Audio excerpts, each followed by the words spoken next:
dal leen nag jàmm ci xibaar yi lu ci gën a fës bokk na ci lu am tey ci mbas mi téeméer ak juróom fukk ak ñetti doomi àddama ñoo dolleeku ci lim gu ko fii jot a am lu toll ak ñaar téeméer ak fukk ak juróom-ñetti wër nañ tey am na ñett yi nga xamante ne ni ñàkkaat nañu si seen bakkan. Aminata Lo Dieng nekkoon ministre ca régime Abdoulaye Wade daal dinañu koy inculpé ba noppi placé ko sous mandat de dépôt ni ki démb si altine ji moom moomee sax jot naa fanaan guddeem bu njëkk ci kaso gi. Xibaar bu nakari daal dinay tàbbiwaat ci famille judiciaire sénégalaise bi gannaaw ba ñu ñàkkee maître Oumar Diallo mu defoon malaise bés yi beneen avocat daal dinay génn àdduna kookee du kenn ku dul maître Khassimou Touré daañu leen gën a yaatalal boobulee xibaar. Benn gàngu defkatu ñaawteef bu nekkoon ci diggante Grand Dakar benn tali ak jëppal di fay lëmbe la ñu daal di teg loxo ñoom nag dañoo kidnappé benn xale bu jigéen bu ay atam toll ci fukk ak juróom-ñett daal di koy violé lu tollook ñetti ay bés maanaam 3 semaines. Ab accident bu métti moo am ci ay booru juróom-ñeenti waxtu ci suba ci route nationale numéro 6 bi ci wetu CM bu Ngari di ab village bu nekkee ci région bu Sédhiou boobule accident am na ku ci ñàkk bakkanam waaye it am na ñu ci jëlee ay gaañu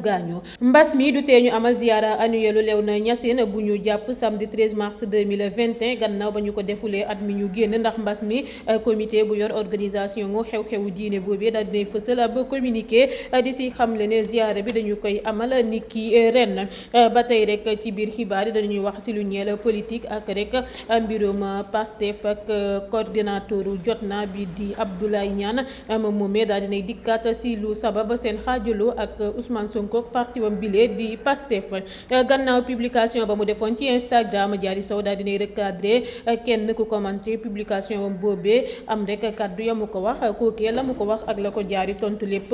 ci bu ñuy yaatal lañu leen koy jottali. Lu doy waar lañu nemmeeku ci benn kër bu nekk ca Diourbel ñaari soxna di ay wujju ñoo fa doon xeex si noonu ne kenn ka màttatuñu morom ka ba mu takkale ko danañu wax tamit ci mbirum Ndeye Ndack daal dinay àddu guléet si borom këram gi woon ak rek xaritam ba nga xamante ne nii moo ko waroon loolee yëpp bu yembee daañu si toftal xibaaru tàggat yaram ak championnat national beach soccer yi lii moo ci gën a fës bu ngeen taaxirloo gannaaw bàkk bi ñu daal di yaatal.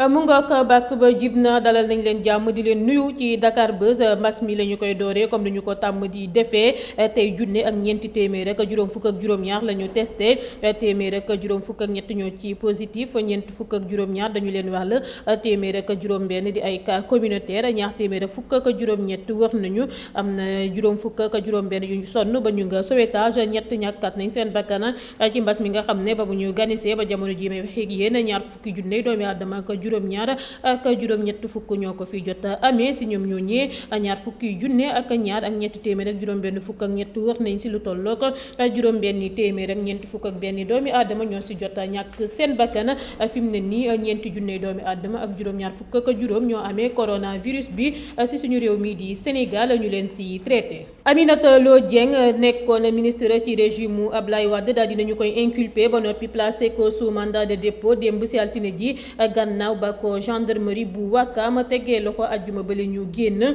moom nag ñoo ngi koy toppee outrage à agent dans l'exercice de ses fonctions violation du couvre-feu ak usurpation de fonction ancien ministre bi nag ak frère am la ñu placé ndoor sous mandat de dépôt di toppee frère am boobee violation du couvre-feu ak conduite sans permis àllarba nag di ëllëg la ñu leen di àtte ca tribunal des flagrants délits. Arrestation yaa ngi gën di yokku ci wàllum violation couvre-feu bi waa division des investigations criminelles teg nañu loxo fukki doomu aadama ak ñaar week-end bi ñu génn ñoom ñu ñee nag dañoo luwe woon seen ab appartement meublé ca cité mixa di fa amal fête laata waa dikk di fay wàcc ci guddi ga foofee ñu leen jàppee sax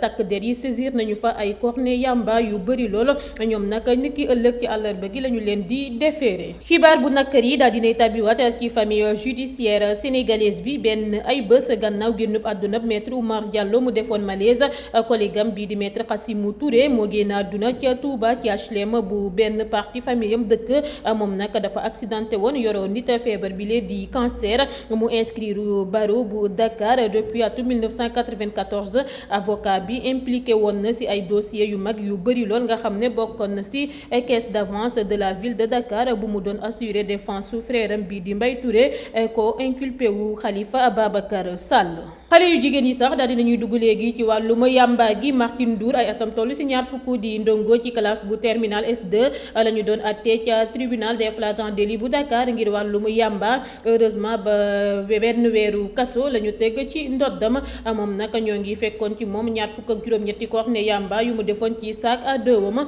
Police bu Grand Yoff nag ñoo ko jàpp ñaar fukki fan ak benn ci weeru janvier ci ay booru juróom-ñetti waxtu ci guddi ci benn kër ba nga xamante ne ni kenn dëkku fa. Mu àndoon nag ku ñuy wax Ibou Sène, Saïbé Diawara ak Abdou Sané ñu nekk di griller ay joint yamba. Ci interpellation boobu agent yi saisir nañu si ñoom fukki joint yamba ak ñaar fukk ak juróom-ñetti cornet si saaku lycéenne bi di Martine Ndour. Ba ñu ko teewloo nag Martine xamle na ni dañuy jëfandikoo yamba ji waaye nag xamul nee na lu ko def ci saakam boobee mu yoroon te ba mu defee éducation physique ba noppi daa dénkoon saakam bi ku ñuy wax Korka Bari dem seen kër ngir lekki laata muy ñëwaat togg ak xale yu góor yooyee ba foofee takk der yi fekk leen ci noonee nag la dellu di xam le ni dorog bi saakam la ñu ko fekk neem waaye nag moom si jëmu boppam xamul ana lan moo ko fa duggal. Benn gàngu defkatu ñaawteef bu doon nekk di lëmbee ci diggante Grand Dakar benn tali ak jëppal teg nañu leen loxo. Ñoom nag dañoo kidnappé benn xale bu jigéen bu ay atam toll si fukk ak juróom-ñett daal di koy violé ci diiru ñetti ay bés. Xale bu jigéen boobee sax jot nañu ko fa naanloo sàngara tuxloo ko fa yamba waaye itam jaayloo ko drogue. Bu ñu sukkandikoo ci journal bi di Observateur xale bu jigéen bi kenn si gang boobu di Yaxya la xamanteel. Yaxya boobee sax ñuy wër depuis màggalub Tuuba bu ñu génn la ne sax moo ko jaay xaritam yooyee. Samba boy yi nag waa commissariat de l'arrondissement bu Grand Dakar teg nañu leen loxo. Ñu toll si ñeenti sénégalais di wuyoo si turub Osilla Sefay M Mbay ak O Traoré ak tamit benn congolais bu ñuy wax Beka Kaya. Ñoom ñëpp nag ñaar fukki fan ak juróom-ñett si weeru janvier la ñu leen teg loxo defeere leen démb si altine ji benn fan si weeru février ca parquet tribunal bu Dakar ngir association de malfaiteurs, séquestration, viol collectif ak offre et cession de chanvre indien. Ma wax ci mbirum maire bi di Adama Fall mu goroom di soxna ba doomam ak ñaari sëtam génnee ci këru doomam ji nga xamante ne ni mi ngi biti réew ba tax Adama Fall yóbbu si yoon soxna doomam joojee di Ndeye Lalla Jéeme ak ñaari sëtam yu góor yi di Mandungu ak Lamine Sall di leen di tuumal vol avec effraction ak destruction de biens appartenant à autrui. Lépp nag mi ngi tàmbale ci bés bu sët yi di superviser seen bagage maam yi nga xamante ne ni dafa waroon dem toxu ji Rufisque. Déménagement boobee nag moo fa jur sax xeex ba tax tey ñu dem fu mbaxane doone benn ba ñu taxawee nag ci kanamu àttekat bi Adama Fall nee na bés boobee yema woon ak ñaar fukki fan ak ñett ci weeru juin daa jógee ko woon gàddaay dem am lu mu récupéré ji ca Nord Foire. mu àndoon nag kenn si doomam yi nga xamante ne nii moo mbéj sëtam bi di Mandougu si noonee nag mu ne sëtam yi ñoo yeboon bagage am yi si ab camionnette ndax seen yaay Ndey Lalla dafa dëkkaloon ci ay noppam yi di naan rek turub famille Sall la ñu def si titre foncier bi te moom may Ndey Lalla moomee doomam ji nga xamante ne nii cousin la ci moom laata muy naan dañoo yàq buntu appartement wam armoire am ak yeneen i bien wam ba noppi sàcc oram ba tax na huissier constaté na yàqu-yàqu yëpp. Ba loolu weesoo nag la ne doomam ji Alioune Abatalib Sall moo waxoon ñu rek dindi bagage am yi te def na ñaari at sax nee na doomam joojee woowatu ko. Soxnaam di gorom ber ko ci compteur ndox mi courant bi ba mu wut rek compteur boppam rax si dolli du ko nuyu ay doomam it duñu wax ak moom te locataire sax la ñu gën a considéré si kër gi ko moom mi nga xamante ne nii moo sukk jur borom kër gi. Si noonu nag mu ne bëggatul woon sax lenn ci kër googee waaye nag bëgg bu mu bëgg doomam ji moo ko fa taajoon ba mu noppee. Sëtam bi di Mandungu Sall ay atam toll si ñaar fukk ak juróom moo ko feelu ne papam moo leen wax ngir ñu surveiller bagage yu maamam war a déménager ca Rufisque. Moo tax ba mu ñëwee ak ñaari doomam ngir jël ay bagage am ñu def lu leen seen papa sant. Rakkam di Lamine Sall tamit ay atam toll si ñaar fukk ak ñaar nee nañ rek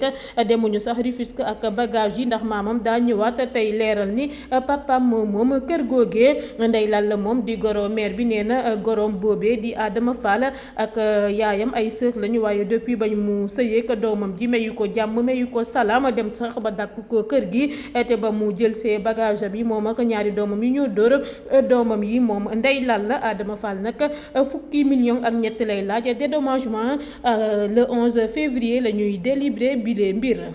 ba tey rek ngeen di teewlu xibaar yi fii ci Dakar Buzz. Ab accident de circulation moo am ci ay booru juróom-ñeenti waxtu ci suba ci route nationale numéro 6 bi ci wetu CM bu Ngari di ab village bu nekk ci région bu Sédhiou. Benn doomu aadama nag moo ñàkk bakkanam ci accident boobee, juróom-ñett jëlee si ay gaañu-gaañu, ñett nekk si état bu grave. Dawalkatu 7 place bi nag moo perdre contrôle oto bi laata muy këpp. Ku si ñàkk bakkanam AS la ñu koy wax, juddu fukki fan ak ñeent si weeru mars atum 2019 ca Kolda. Néewam ak ñu si jëlee ay gaañu gaañu yëpp yóbbu nañu leen morgue ba ak service des urgences bu hôpital bu Bounkiling. Chauffeur oto bi nag mi ngi jamono ji may wax ak yéen ci loxo yoon. Mbas mi du tee ñu amal ziara annuelle Léona Niassène bu ñu jàpp samedi fukki fan ak ñett si weeru mars atum 2021 comme ni ma leen ko junjee woon ci bopp xibaar yi. Li ni mel nag comité bu yor wàllum organisation xew-xew bile moo ko xamle ci ab communiqué, tey woo taalibe yi ngir ñu respecter mesures barrières yi. Ba loolu weesoo la comité bi yokk ci ay kàddoom ni xalif bi Cheikh Ahmed Tidiane Niass mi ngi woo kilifa diine yu nekk ci tarixa yëpp fii ci Sénégal, autorité étatique yi ak taalibe yëpp ngir ñu ñëw teewee seen xew-xew boobee. Organisateur ziara bi nag xamle nañu ne rek dinañu def ay dogu ñaan ci grande mosquée ba dalee ko juróomi fan ci weeru février atum 2021 bi ñu nekk ba ajjuma fukki fan ak ñaar ci weeru mars, di décision bu ñu jël ci waxtu bi nga xam ne li mu kaaw Covid baa ngi gën di yokku ci suñu réew mi di Sénégal, rawatina ca Kaolack bu Léona Niassène nekk. Ci fàttali seen xew-xew bile amul at mi ñu génn ndax mbas mi. Leneen professeur droit waaye itam ex candidat falum njiitu réew bu atum 2012 bi di Amsatou Sow Sidibé ak recteur université Assane Seck bu Ziguinchor ñu koy wax Mamadou Badji la ñu wax ngir ñu jógee ko immédiatement et sans délai ci seen logement universitaire yu ñu occupé te ñu affecté ko professeur yi di Moussa Seydi ak Modou Oumy Kane depuis décembre 2020. Procédure bi nag ñoo ngi ko lancé après réunion commission d'attribution beeg changement de logement wu juróom-ñaari fan ci weeru juillet bu ñu génn ca UCAD. 61 maisons de fonction moo nekkoon en compétition, bokk ci 31 yu ay professeurs anciens doyens de faculté, directeur d'école nationale supérieure wala sax institut ak sax ay délégués syndicaux occupés illégalement ci waxtu bu ay professeur médecine ak li ni mel yuy servir université ak ci hôpitaux yi obligé di dem di wuti ji ay logement privé. Amsatou Sow Sidibé nag nee na dina jógee ko kër googi mu occupé depuis 1984 ñeenti fan ci weeru février. Professeur Seydi ak kan maître El Hadj Diouf rek la ñu jël ngir défendre seen intérêt. Njiital Pastef bii di Ousmane Sonko daal dinay perdre benn élément de taille, ñu joxoñ ci baaraamu tuuma ki nga xamante ne ni moo di Diomaye Faye. Kii di Bokar Fofana nag moo won gannaaw Ousmane Sonko ak parti boobee di Pastef. Li ni mel moom ci boppam moo ko xamle ci ab lettre ba mu fësal. Ba tey rek ci langue politique bi ak bile yoon nouveau coordonnateur jot na di Abdoulaye Niane. Moom nag daal dinay xamle lu waral tàggoo bu Ousmane Sonko ak coalition jot na. Abdoulaye Niane nag nee na ak Ousmane Sonko histoire bu yàgg la ci noonu mu ne ay camarades de promotion lañu, liggéeyandoor ci administration fiscale bi, doon tamit ay xarit. Waaye léegi réalité politique bi beneen affaire la, am rek jeu acteurs yi, influence su environnement bi ba tax na rek mu am ay erreur. Waaye nag ku nekk xam na lu mu def, waaye tamit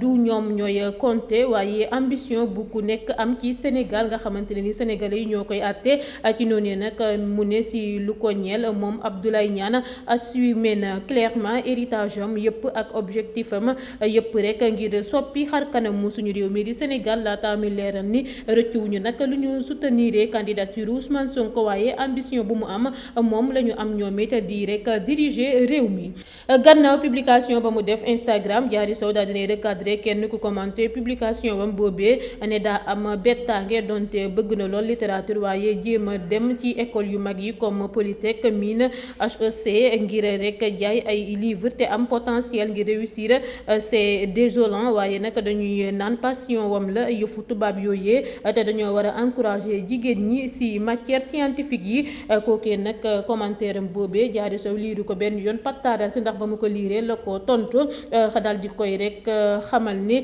ku la ne damay renoncer à quoi que ce soit, si noonu ne waa ji tontuwaat ko ne ko ko kon daal di nga may rassuré wuuteeg lu may dégg ci média yi. lu doy waar la ñu nemmeeku ci benn kër bu nekk ca Diourbel benn soxna moo fa gaañ ci anam bu doy waar wu jëm ci ba ñu doon xeex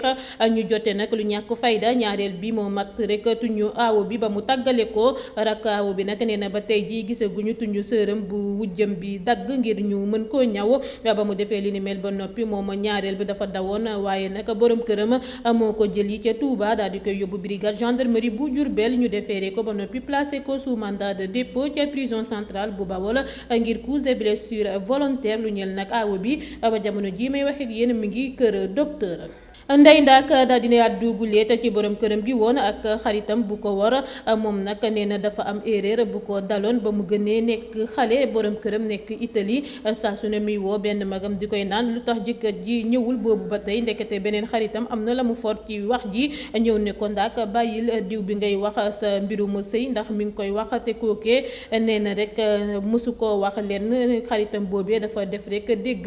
li nga xamante ne nii mu ngi koy waxanteek sërëm bi ci téléphone am lam ca for tax mu ñëw di koy jaxaseeg moom te aran kookee musu ko wax lenn ci li ni mel si noonu Ndack nee na ñu moytandiku xarit yuy nettali ndaxte rek ñoom ñooñee tas nañu sëy tas xarit tasit mbokk ba tax rek mu ne kookee sax defoon ko loolu di xaritam mere na ko lu toll ko juróomi at. démb si altine ji la Matadi doon tudd doomam rappeuru KBC bi nag Ngaaka Blindé la tuddee doomam joojee di lu bett ñu bëri li ni mel nag doon luy firndeel ni ànd bu wër lañu nemmeeku si diggante Matadi ak ki nga xamante ne ni moo di Ngaaka Blindé mi nga xam ne yëkkati na sax ay kàddu ci li ni mel ne mi ngi sant yàlla bu baax te lii am ni tey daa gën a won ne rek kóllëreem ak kii di Matadi ndaxte doom ak nu mu fooree si waajur ak ci xol ñu yëkkati ko tuddee ko kon moom desalatuñu ko dara te Matadi sas na ko won ko ni nag jël na deretam jox ko nga xamante ne ni du musa dëñ laata muy tàgg tamit